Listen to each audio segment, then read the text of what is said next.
Hello दोस्तों और स्वागत है आपका टोटल प्रेप यूपीएससी चैनल में, जिसमें राइट नाउ आप देख रहे हैं आज की सारी करंट अफेयर्स का रैपिड राउंड अप।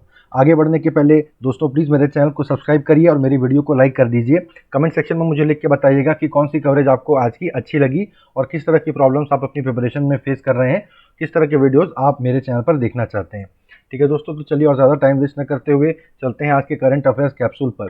ठीक है, जो कि पहला देखिए, Joe Biden Kamala Harris they have officially become the democratic party nominee for US presidential elections to be held in November 2020। नवंबर 2020 में जो है यूएस में प्रेसिडेंशियल इलेक्शंस होने वाले हैं।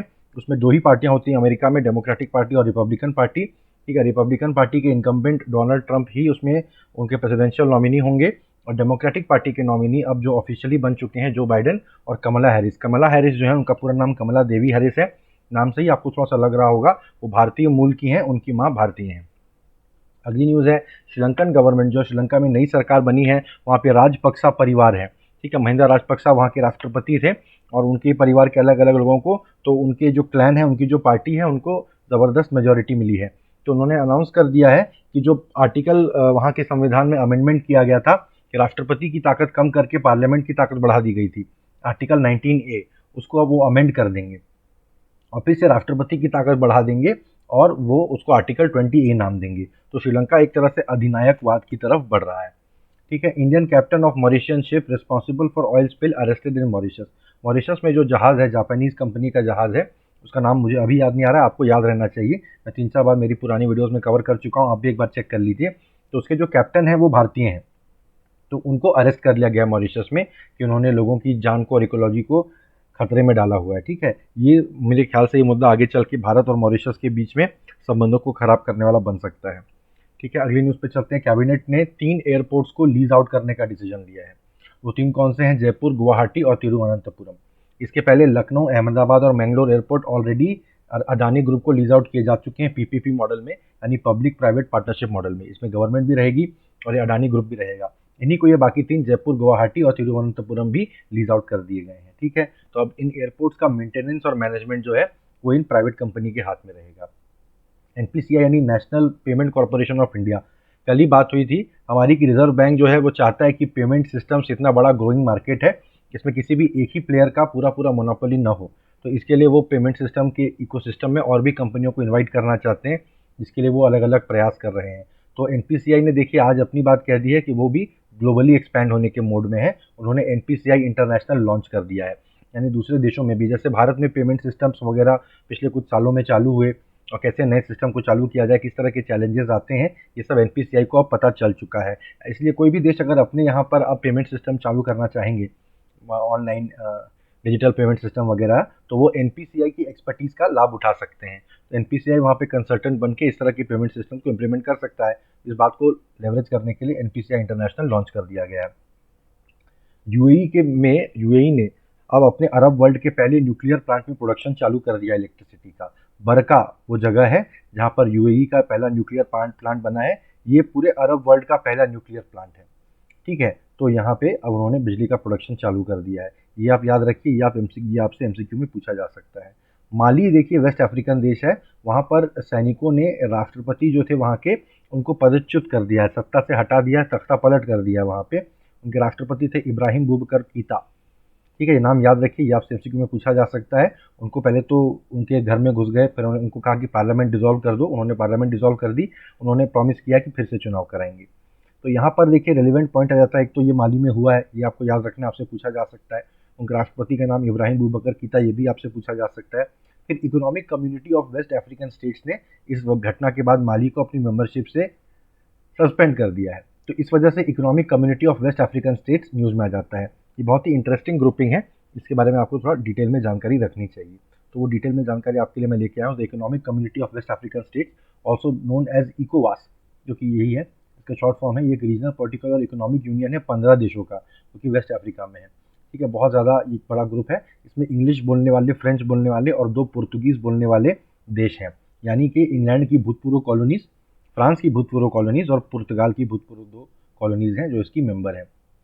1975 में देखिए इस्टेब्लिश किया गया था ट्रीटी ऑफ लेगोस। ये याद रखिए, ट्रीटी ऑफ लेगोस में साइन करके इसको इस्टेब्लिश किया गया था। इसका मिशन था to promote economic integration across the region. ठीक है। ये रिवाइज वर्जन ऑफ जो ट्रीटी था वो 1993 में साइन किया गया था कोटोनू में। ये आपसे नहीं पूछेगा, ट्रीटी ऑफ लेगोस के बारे में आप याद रखिए। ये अफ्रीकन इकोनॉमिक कम्युनिटी की एक पिलर के तौर पे माना जाता है। ये कलेक्टिव सेल्फ सफिशिएंसी चाहता है अपने मेंबर स्टेट्स के लिए। एक सिंगल लार्ज स्टेट ब्लॉक बना के फुल इकोनॉमिक और ट्रेडिंग यूनियन इन्होंने अपना बनाया हुआ है। ठीक है। ये एक पीस कीपिंग फोर्स भी इस रीजन में है। मेंबर स्टेट्स जो है वो जॉइंट मिलिट्री फोर्सेस भेजते हैं अपने मेंबर स्टेट्स में अगर कुछ पॉलिटिकल इंस्टेबिलिटी और अनरेस्ट हो जाए तो। अफ्रीका में देखिए, जैसे अभी माली में तख्ता पलट हो गया, तो इस तरह की घटनाएं बहुत अफ्रीका में होती रहती हैं ऐतिहासिक तौर पे। इस ग्रुप ने अपनी जॉइंट फोर्सेस भी बना ली हैं। किसी देश में ऐसा होता है, देखिए जैसे आइवरी कोस्ट में 2003 में उन्होंने अपनी फोर्सेस भेजी थी, लाइबेरिया में 2003 में भेजी थी, 2012 में गिनी बिसाओ में भेजी थी, 2013 में माली में पहले भेज चुके हैं, और 2017 में गैम्बिया में उन्होंने अपनी फोर्सेस भेजी थी। ठीक है। इसमें इसके अंदर भी दो गुट हैं, दो सब रीजनल ब्लॉक्स हैं। वो क्या है, waste African economic and monetary union. ठीक है। जो मतलब पूरा पूरा जैसे यूरोपियन यूनियन जैसा ये पूरा पूरा है, इसका ये फ्रेंच स्पीकिंग कंट्रीज है। ठीक है। ये organisation of 8 mainly French speaking states within the इकोवास, जो कि एक कस्टम यूनियन और एक करेंसी यूनियन आपस में उनका है। मतलब एक ही करेंसी यहाँ पर चलती है और कस्टम्स ड्यूटी नहीं लगती है। Established in 1994। और ये English speaking economies in the block, जो कि इसी ब्लॉक के अंदर में नाइजीरिया और घाना, नाइजीरिया काफ़ी बड़ी इकोनॉमी है अफ्रीका की, नाइजीरिया घाना जैसे बहुत बड़े देश हैं, इनका डोमिनेंस इसी ब्लॉक के अंदर चल रहा था। इस ब्लॉक के अंदर इन्होंने अपना एक खुद का छोटा गुट बना लिया और एक कस्टम्स यूनियन बना लिया, west African economic and monetary union बना लिया। ये mostly former territories of French west Africa है, फ्रांस की कॉलोनीज है ये। यहाँ जो करेंसी चलती है वो CFA फ्रैंक चलती है। फ्रैंक जो है वो फ्रांस की क्या कहते हैं करेंसी है, तो ये अपना CFA बनाते हैं, अपना CFA खुद की जॉइंट करेंसी चलाते हैं जो कि यूरो के साथ लिंक्ड की हुई है। ठीक है। तो वेस्ट अफ्रीकन मॉनिटरी जोन दूसरा गुट जो है ये 2000 में बना था। ये 6 मेनली इंग्लिश स्पीकिंग कंट्रीज का है विद इन इकोवास, जो कि अपना खुद का कॉमन करेंसी इको चलाने की योजना रखते हैं। अभी तक उन्होंने बनाई नहीं है। तो इस गुट के अंदर भी इंग्लैंड की भूतपूर्व कॉलोनीज और फ्रांस की भूतपूर्व कॉलोनीज का आपस में गुट चल रहा है। देखिए, इसके बाद इकोवास में और इस तरह के इंस्टीट्यूशंस हैं, इकोवास commission, community court of justice, community parliament. देखिए खुद की मतलब कम्युनिटी पार्लियामेंट, ये लोग पूरा पूरा यूरोपियन यूनियन अपना खुद का जैसा खुद का एक ब्लॉक बनाने की राह पर अग्रसर है। इकोवास Bank for Investment and Development, जैसे वर्ल्ड बैंक या एशियन डेवलपमेंट बैंक है, उस तरह का इन्होंने बनाया है। Waste African Health Organisation, WHO जैसा, बेसिकली इन्हें लगता है UNO, यूरोपियन यूनियन, इस सबको मॉडल बनाकर ही ये चल रहे हैं। और intergovernmental action group against money laundering and terrorism financing in West Africa, GIABA. GIABA शायद फ्रेंच एक्रोनिम है। तो इकोवास जो है 3 को ऑफिशियल लैंग्वेजेस में ऑपरेट करता है, French, English and Portuguese obviously. इसमें 2 इंस्टीट्यूशंस हैं to implement policies, इकोवास commission and इकोवास Bank for Investment and development. ठीक है। 1996 में केप वर्दे, ये भी एक देश है, छोटे छोटे देश है ये सब, इन्होंने इकोवास को ज्वाइन किया था, जबकि मॉरिटेनिया 2000 में विड्रॉ कर गया था। ठीक है। इकोवास ने अपना डेवलपमेंट ब्लूप्रिंट 2011 में अनाउंस किया था, विजन 2020, एक policy on science and technology भी इन्होंने अनाउंस की थी। काफ़ी प्रोग्रेसिव विचारधारा है। देखिए अफ्रीका से इस तरह की, जनरली हम लोग अफ्रीका के बारे में जब सोचते हैं तो इस तरह से वहाँ के देश 15-18 देश आपस में मिलकर यूरोपियन यूनियन जैसा गठबंधन बना के चल रहे होंगे, या कॉमन करेंसी चला रहे होंगे, एक रीजनल पार्लियामेंट वो चला रहे होंगे, इस तरह की हम उम्मीद नहीं करते हैं, है ना। अफ्रीका के बारे में हम जनरली यही सोचते हैं कि वहाँ तख्ता पलट होते रहते हैं, वहाँ डिक्टेटर्स का राज चलता है और देश जनरली कंट्रीज़ की हालत ख़राब रहती है। लेकिन देखिए हम कितना गलत सोचते हैं, वहाँ पर कितना ज़्यादा वो अपनी तरफ से एक एनलाइटेंड सोच रख के चल रहे हैं, जो कि साउथ एशिया में हम नहीं कर पा रहे हैं। क्या आप इमेजिन कर सकते हैं कि साउथ एशिया में भारत जैसा इतना बड़ा देश है और हम भारत, पाकिस्तान, नेपाल, श्रीलंका, बांग्लादेश, हम मिलके इस तरह सा एक सिंगल करेंसी, एक कस्टम यूनियन, एक इकोनॉमिक यूनियन हम नहीं बना पा रहे हैं। अफ्रीका में वो 1975 से इस चीज़ की तरफ अग्रसर है। ठीक है। देखिए अगली न्यूज़ पर आते हैं। Centre has relaxed norms for PHC REC to lend to discoms. ठीक है। डिस्कॉम यानी डिस्ट्रीब्यूशन कंपनीज होता है, बिजली की जो डिस्ट्रीब्यूशन कंपनीज है उनके बारे में बात हो रही है। उनको लिक्विडिटी का बहुत प्रॉब्लम रहता है, पता नहीं किस कारण से इस बिजनेस में। जो ये डिस्ट्रीब्यूशन कंपनीज हैं, मैं पिछले 5-7 साल से इनके बारे में पढ़ते जा रहा हूँ, इनके ऊपर बहुत कर्जा, ये चुका नहीं पा रहे हैं और सरकार इनके बारे में एक के बाद एक योजना लॉन्च करते रहती है। ठीक है। पावर सेक्टर को फिर से लिक्विडिटी देने के लिए cabinet committee on economic affairs ने वेडनेसडे को एक वन टाइम रिलैक्सेशन अप्रूव किया है to power finance corporation and rural electrification corporation, जो कि इन लोगों को लोन फिर से बांटेगा। पहले एक लिमिट थी कि इनका जितना वर्किंग कैपिटल है उसके 25% तक की ही ये लोग लोन ले सकते हैं। ठीक है, ऑफ लास्ट ईयर्स रेवेन्यू। लेकिन अब उसके ऊपर भी इनको लोन देने का अलाउ कर दिया, क्योंकि इनको प्रॉब्लम चल रही है। इस बार ये कह रहे हैं ड्यू टू कोविड-19 consumption of electricity has fallen, और बिल्स जो है समय पे नहीं किए जा रहे हैं। State distribution companies issue face कर रहे हैं, तो उनको हेल्प करने के लिए पीएफसी और आरईसी को लोन 25% के ऊपर भी देने का अलाउ कर दिया गया है, यूनियन मिनिस्टर प्रकाश जावड़ेकर ने बताया। गवर्नमेंट ने कहा कि वन टाइम रिलैक्सेशन जो है, इससे लिक्विडिटी मिलेगी पावर सेक्टर को, और स्टेट जो है वो डिस्कॉम को पेमेंट कर पाएंगे, payment by states to discoms. Official statement noted that the outbreak of कोविड-19 and consequent lockdown had exacerbated यानी कोई सिचुएशन है वो और बदतर हो जाए किसी वजह से। तो देखिए, लिक्विडिटी की प्रॉब्लम इनको पहले से थी, कोरोना की वजह से ये प्रॉब्लम और बदतर हो गई है। ठीक है, revenue of power distribution company जो है इट हैज़ नोज डाइव यानी सोचिए सिर के बल कूद रहा है, यानी कोई ग्राफ अगर एकदम स्ट्रेट नीचे आ जाए तो नोज डाइव हो गया, ऐसा कहते हैं। People are unable to pay for the electricity consumed while power supplies have been maintain. ठीक है, हर जगह बिजली तो काटी नहीं जा रही है क्योंकि कोरोना की वजह से लोग बिल नहीं दे पा रहे हैं, इसलिए इनको बोला गया है कि इनको पैसा दे दिया जाएगा। शॉर्ट टर्म मेजर है जो कि इकोनॉमी लॉन्ग टर्म में पिकअप करेगी, इसलिए immediate need to infuse liquidity है, ऐसा उन्होंने बताया है। इस न्यूज़ पे आते हैं, अगली न्यूज़ पे देखिए कि भारत की जो थर्मल प्लांट्स हैं वो क्लीन एनर्जी डेडलाइन को मिस करने वाले हैं। तो पावर मिनिस्ट्री ने रेकमेंड किया है कि और 2 साल अलाउ कर दो भाई, और 2 साल बाद इन लोग क्लीन एनर्जी का जो भी रिक्वायरमेंट है वो मीट करेंगे।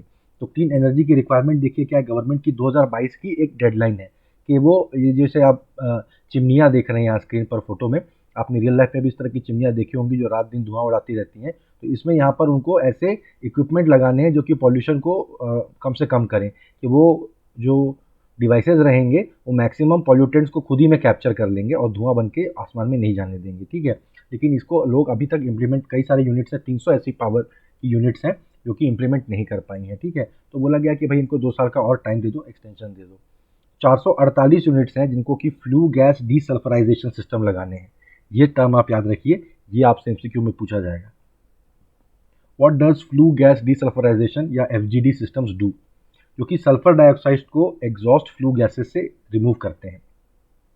इसमें से जो फ्लाई अवे कर रही हैं गैसेस, यहाँ पर आप देख रहे हैं धुआं उठ रहा है, उसको फ्लू गैस कहते हैं, उसमें से सल्फर डाइऑक्साइड को रिमूव कर देता है। तो flue gas desulphurisation FGD system वो लगाना है आपको अपने प्लांट में। तो मिनिस्ट्री बोल रही है कि 322 को जो है एक्सटेंड कर दिया जाए। 448 में प्लान किया गया लगाने का, उसमें से 322 को बोल रहे हैं 2 और साल का टाइम दे दो।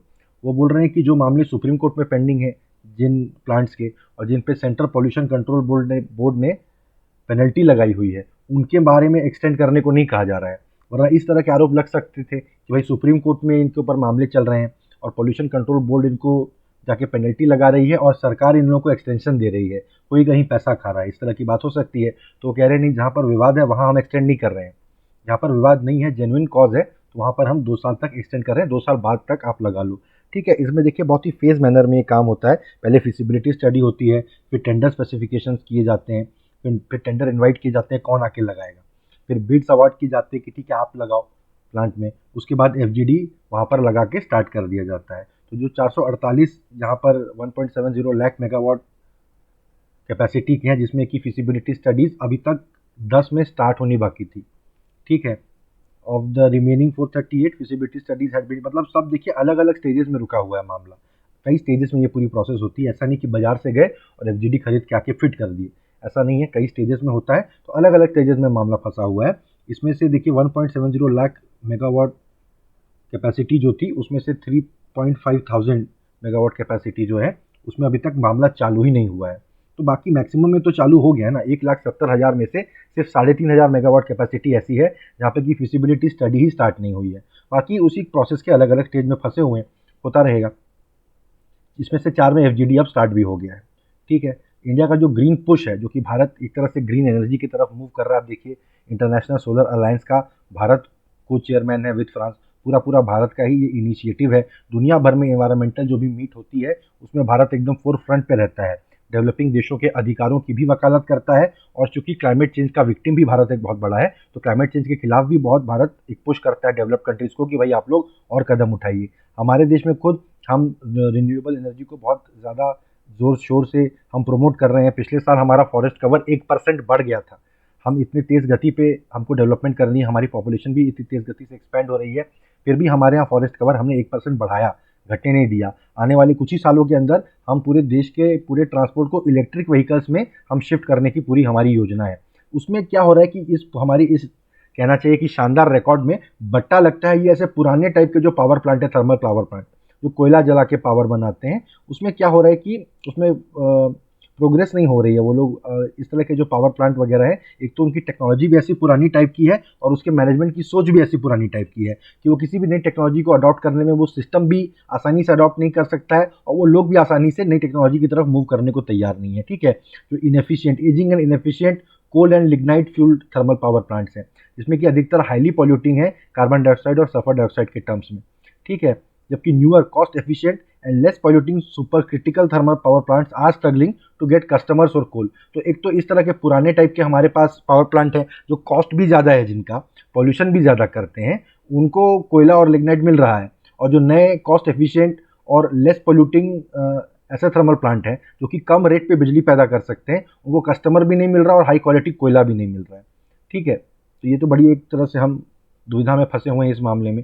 2015 के नॉर्म्स थे कि जितने एग्जिस्टिंग कोल बेस्ड प्लांट्स हैं उनको एमिशन लिमिट दिसंबर 7 2017 तक फॉलो करना है, लेकिन अभी 7 साल और लगेंगे, यानी 2024 तक एफजीडी सिस्टम एग्जिस्टिंग कैपेसिटी में लगाने के लिए उसमें टाइम लगेगा। एक प्रॉब्लम एक भी ये भी है कि बैंक्स उनको पैसा देने को तैयार नहीं है, क्योंकि एफजीडी लगाने से उनका कॉस्ट बढ़ जाएगा, क्योंकि कह रहे हैं कि 55 लाख पर मेगावाट उनका कॉस्ट बढ़ जाएगा। तो एक तो वैसे ही इन लोग ज़्यादा रेट पे बिजली दे रहे हैं, एफिशिएंसी बढ़ाने पे तो दूसरे पावर प्लांट अब उपलब्ध हैं जो कम रेट पे बिजली देने को तैयार हैं। तो ये अपनी एफिशिएंसी बढ़ा के क्या करेंगे? इनको ज़्यादा रेट में बिजली कोई इनसे खरीदेगा? अगर ऐसा कोई देता है कमिटमेंट सामने वाली पार्टी की, हाँ ये जो 55 लाख पर मेगावाट आपका एक्स्ट्रा लग रहा है वो हम आपको देंगे, तब बैंक इनको पैसा दें, है ना, वरना बिना मतलब इनको लोन क्यों दें। दूसरा फिर क्या है कि गवर्नमेंट मेक इन इंडिया इस तरह के कानून बनाई है मेक इन इंडिया की वजह से कि डोमेस्टिकली जितना ज़्यादा सामान वामान आप लगाते हैं, टेक्नोलॉजी लगाते हैं, उसमें का अधिकतर आपको देश के अंदर से ही खरीदना है, तो वो भी एक तरह का बॉटलनेक बन जाता है। तीसरा, कोविड-19 की वजह से भी एक बॉटलनेक हो गया। ठीक है, तो जो cold lignite thermal power plant जो है वो ऑपरेशनली इनफ्लेक्सिबल है और बहुत ज़्यादा अपने आउटपुट को चेंज करने के लिए भी तैयार नहीं है। ये सारी प्रॉब्लम्स है, कुल मिला के इन प्लांट्स को एक मुश्त बंद कर देना चाहिए मुआवजा देके, इसका यही समाधान निकल सकता है।